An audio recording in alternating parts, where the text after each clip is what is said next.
السلام علیکم ورحمۃ اللہ وبرکاتہ۔ الحمد للہ رب العالمین والعاقبۃ للمتقین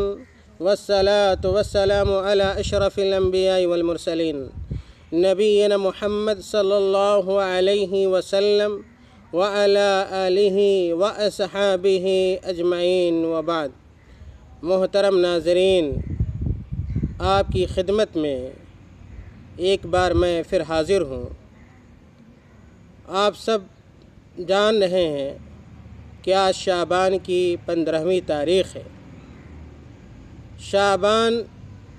اللہ رب العالمین کے مہینوں میں سے ایک مہینہ ہے۔ اس کے بعد آنے والا مہینہ رمضان کا ہے، اور رمضان کا روزہ تمام مسلمانوں کے اوپر فرض ہے۔ بلا عذر شرعی کے رمضان کے روزے کو ترک کرنا، چھوڑنا بڑا گناہ ہے، کبیرہ گناہ ہے۔ سوال یہ ہے کہ آپ صلی اللہ علیہ وسلم سے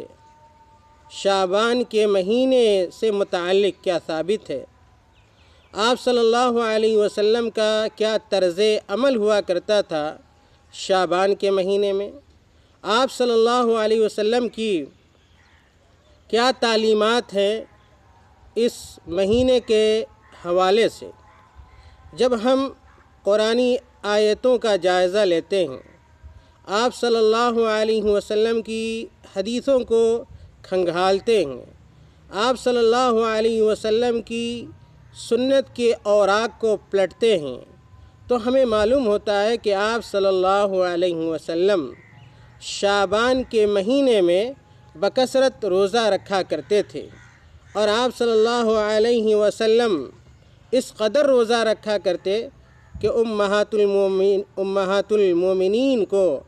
آپ صلی اللہ علیہ وسلم کی بیویوں کو ایسا محسوس ہوتا کہ آپ صلی اللہ علیہ وسلم پورے ماہ کا روزہ رکھ جائیں گے۔ اما عائشہ صدیقہ کائنات رضی اللہ تعالی عنہا اس حوالے سے فرماتی ہیں کہ لم یکن النبی صلی اللہ علیہ وسلم یصوم شہرا اکثر من شعبان،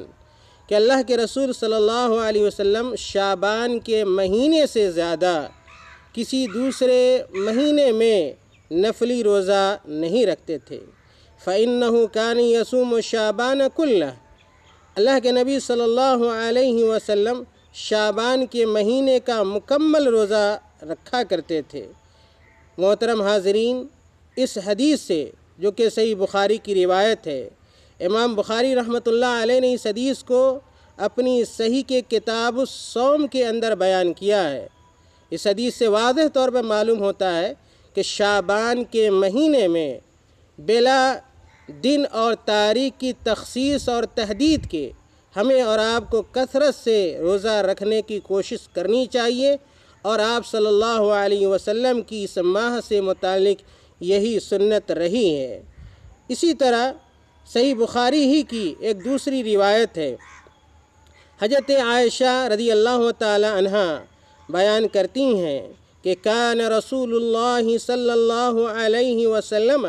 یصوم حتی نقول، کہ اللہ کے رسول صلی اللہ علیہ وسلم شعبان کے مہینے میں روزہ رکھا کرتے تھے، یہاں تک کہ ہم لوگ کہا کرتے تھے لا یفطر، کہ اللہ کے رسول صلی اللہ علیہ وسلم افطار نہیں کریں گے، یعنی روزہ ترک نہیں کریں گے۔ وَيُفْطِرُ حَتَّى نَقُولُ لَا يَصُومُ، اور اللہ کے رسول صلی اللہ علیہ وسلم افطار کرتے تھے یہاں تک کہ ہم لوگوں کو یہ گمان ہوتا تھا کہ اللہ کے رسول صلی اللہ علیہ وسلم روزہ نہیں رکھیں گے۔ حضرت عائشہ رضی اللہ تعالی عنہ مزید بیان فرماتی ہیں فَمَا رَأَيْتُ رَسُولَ اللَّهِ صلی اللہ علیہ وسلم استکمل صیام شہر الا رمضان وما رأيته أكثر صياما منه في شعبان۔ حضرت عائشہ رضی اللہ تعالیٰ عنہ بیان فرماتی ہیں کہ میں نے اللہ کے رسول صلی اللہ علیہ وسلم کو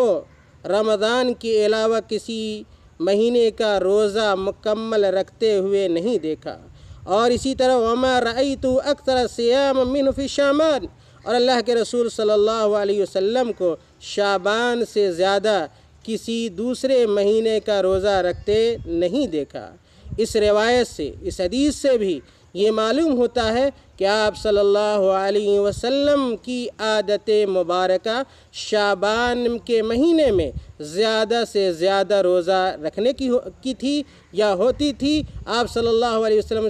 شعبان کے مہینے میں کثرت سے روزہ رکھا کرتے تھے، کبھی روزہ بھی رکھتے تھے اور کبھی چھوڑ بھی دیتے تھے۔ چنانچہ اگر ہم اور آپ بھی آپ صلی اللہ علیہ وسلم کے اسوے کو، آپ صلی اللہ علیہ وسلم کے طور طریقے کو، آپ صلی اللہ علیہ وسلم کے نقش قدم پر چلنا چاہتے ہیں، آپ صلی اللہ علیہ وسلم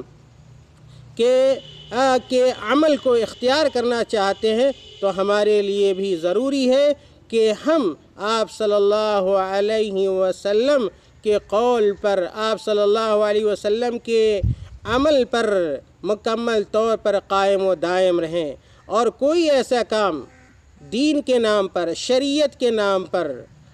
آپ صلی اللہ علیہ وسلم کی سنت کے نام پر ایسا نہ کریں جس سے اللہ کے رسول صلی اللہ علیہ وسلم نے منع کیا ہو۔ ایک حدیث اور سناتا ہوں میں آپ کو۔ اللہ کے رسول صلی اللہ علیہ وسلم نے ارشاد فرمایا، من عمل عملا لیس علیہ امرنا فہو رد، کہ اگر کوئی آدمی ہم میں کا اگر ایسا عمل کرتا ہے، ایسا کام کرتا ہے جس پر آپ صلی اللہ علیہ وسلم کا ٹھپا نہ لگا ہو، آپ صلی اللہ علیہ وسلم کی مہر نہ ہو، آپ صلی اللہ علیہ وسلم کا قول و فعل اس کے حوالے سے نہ ہو، تو ایسا عمل مردود قرار پائے گا، یعنی اس عمل کی کوئی قدر و قیمت شریعت کی نگاہ میں نہ ہوگی، بلکہ ایسا عمل کرنے والا شخص گنہگار ہوگا، اس لیے کہ اللہ کے نبی صلی اللہ علیہ وسلم نے دین میں نئی چیز کے ایجاد کرنے سے، نئی چیز کو جنم دینے سے، نئی چیز کو پیدا کرنے سے منع فرمایا ہے، اور اس کو بدعت سے تعبیر کیا ہے، اور بدعت کہا ہی جاتا ہے ایسے عمل کو جس کی کوئی مثال، کوئی دلیل قرآن اور حدیث، کتاب و سنت میں موجود نہ ہو۔ اس لیے ہر طرح کا خیر، ہر طرح کی بھلائی اسی بات میں مضمر ہے کہ ہم اپنی آخری سانس تک اور زندگی کے آخری لمحے تک کتاب و سنت پر عمل پیرا رہیں، کتاب و سنت پر جمے رہیں، ڈٹے رہیں، اور وہ لوگ جو اس شعبان کے مہینے میں دین کے نام پر عجیب و غریب عمل انجام دیتے ہیں، بہت سارے لوگ اس شعبان کی 15ویں تاریخ کو روزے کے لیے خاص کرتے ہیں، تو اس تخصیص کی کوئی دلیل نہیں ہے۔ حدیث کی کتابوں میں بعض حدیثیں وارد ہیں، لیکن اہل علم اور محققین کی نگاہ میں وہ تمام حدیثیں معلول ہیں، یا تو موضوع ہیں یا تو سخت قسم کی ضعیف حدیثیں ہیں، اور ایسی روایتیں ہیں جو قابل استدلال نہیں ہیں۔ اسی طرح بعض لوگ 15ویں شعبان کو کھانے پینے کے لیے خاص کرتے ہیں، اور اسی طرح حلوہ اور ایسی چیزیں میٹھی چیزیں بناتے ہیں، اور یہ سمجھتے ہیں کہ آپ صلی اللہ علیہ وسلم کا طریقہ بھی یہی رہا ہے، تو یہ عمل بھی شریعت کی نگاہ میں مردود ہے۔ اسی طرح بعض لوگ 15ویں شعبان کو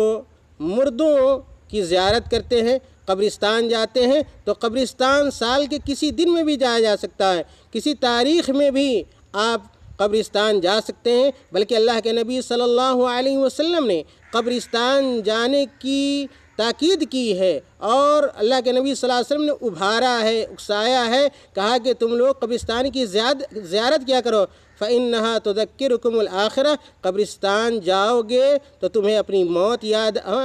یاد آئے گی، لیکن 15ویں شعبان ہی کو خاص کر لینا قبرستان جانے کے لیے، فاتحہ پڑھنے کے لیے۔ تو ان چیزوں کی شریعت میں کوئی دلیل نہیں ہے، بلکہ ایسا عمل اللہ کے نبی صلی اللہ علیہ وسلم کی تعلیمات کے برعکس ہے، برخلاف ہے، اور اور ہمیں اور آپ کو بحیثیت ایک مسلمان کے اور بحیثیت ایک مومن کے ایسی چیزوں سے گریز کرنا چاہیے، باز رہنا چاہیے، اور ہمیں عہد کرنا چاہیے کہ ہم وہی عمل کریں گے جس عمل کی تائید قرآن سے ہوتی ہو یا جس عمل کی تائید آپ صلی اللہ علیہ وسلم کی حدیثوں سے ہوتی ہو، اور اسی طرح وہ اعمال جو آپ صلی اللہ علیہ وسلم کے صحابہ نے انجام دیا، اس لیے کہ صحابہ بھی وہی عمل کرتے تھے جو آپ صلی اللہ علیہ وسلم کا حکم ہوا کرتا تھا یا اللہ رب العالمین کا حکم ہوتا تھا۔ تو میں آپ تمام بھائیوں سے یہ امید رکھتا ہوں کہ 15ویں شعبان کو دین کے نام پر، شریعت کے نام پر، سنت کے نام پر جو